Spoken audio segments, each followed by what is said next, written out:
원장님 안녕하세요. 네, 안녕하세요.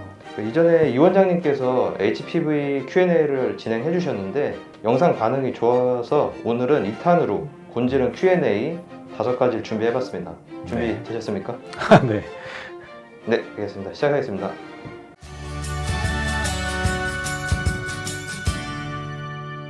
첫 번째 질문입니다.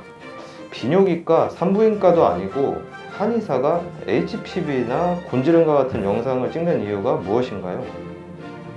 보통 곤지름이나 HPV 감염이 되었을 때 많은 분들이 비뇨기과나 산부인과 진료를 먼저 생각하시는 거는 어떻게 보면 당연한 일인데요. 한의원은 또 특히 침 맞거나 우리 보약 먹거나 이런 것만 생각하시는 경우도 많고요. 곤지름이나 HPV 감염 같은 질환들도 비뇨기과, 산부인과와 다르게 다른 방식으로 한의원에서 치료가 가능합니다. 면역 치료라는 방식인데요. 그런 질환을 치료하기 위해서는 당연히 환부의 확인이 필요하고 한의사들도 감염 검사나 곤지름 조직 확인을 하게 되어 있습니다. 두 번째 질문입니다. 직접적인 성관계나 구강성교가 아닌 그냥 단순히 뽀뽀 아니면 키스로도 혹시 감염이 될 수 있나요? 네, HPV의 감염은 이제 접촉을 통해서 이루어지는데요. 접촉은 직접적인 환부의 접촉이나 아니면 간접적인 접촉 둘 다 해당이 될 수 있는데 키스나 이런 구강성교 같은 어떤 체액의 교환이 이루어지는 경우에는 당연히 감염 가능성이 더 높아지겠고요. 간단한 뽀뽀나 이런 정도는 사실은 가능성이 크지는 않습니다. 다만 이제 가능성이 제로가 아니기 때문에 언제나 좀 조심할 필요는 있겠죠. 자, 세 번째 질문입니다. 곤지름이 직접적으로 나타나진 않았지만 HPV 바이러스에만 감염된 경우에는 구강성교에 문제가 없나요? 환자분들이 많이 물어보시기도 하는데 바이러스는 피부 점막 세포에 침투할 수 있기 때문에 입 안으로도 당연히 전염될 수 있고 입에 어떤 사막이나 곤지름 같은 조직을 만들어낼 수 있기 때문에 최대한 자제하시는 것이 좋습니다. 네 번째 질문입니다. 곤지름 치료 후에 재발이 되지는 않았는데 성관계를 가져도 될까요? 정확하게 언제부터 가능한 건가요?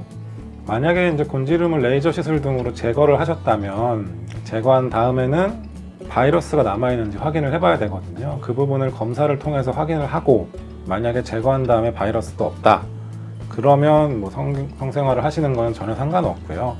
근데 바이러스는 남아 있었다, 예를 들어 6번이나 11번 같은 바이러스들이 있었다 그러면 그 바이러스가 없어지는 걸 확인할 때까지는 성관계를 안 하시는 게 좋죠. 마지막 질문입니다. 한 번 제거했는데 다시 재발했다면 아직 바이러스를 가지고 있다는 의미죠. 그러면 완치를 위해서는 가다실 백신을 맞아야만 하는 건가요?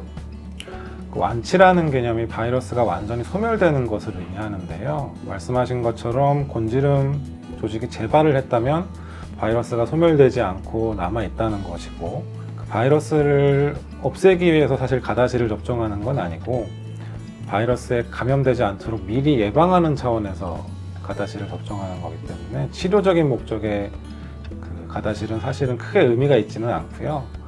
예를 들어서 내가 6번이 감염돼 있다면 그 외에 다른 번호들 11번이라던가 16번이라던가 이런 번호들의 감염을 막기 위해 가다실을 접종하게 되는 겁니다. 그래서 완치라는 개념으로 봤을 때는 가다실과의 연관성은 사실 그렇게 크지는 않죠.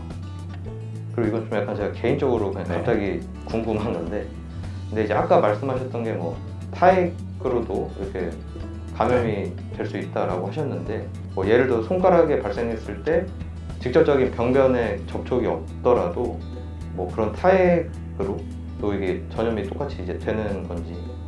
손가락에 예를 들어 사마귀가 있다. 네. 근데 이제 손을 물어뜯는 습관이 있다. 아, 그런 경우에 입에도 생기는 경우가 많거든요. 특히 네. 어린아이들 같은 경우에.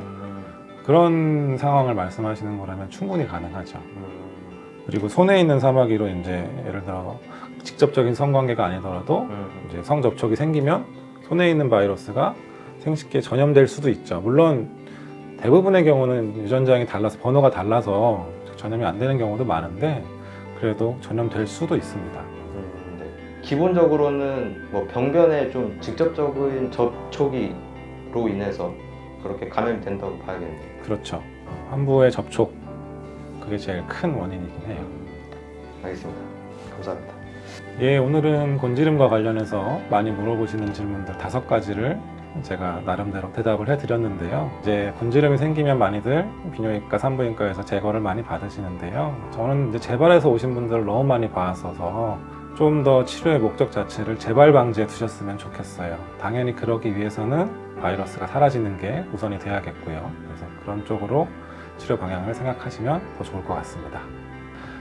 구독자분들이 모두 건강해지는 그날까지 슬기로운 면역생활은 계속됩니다.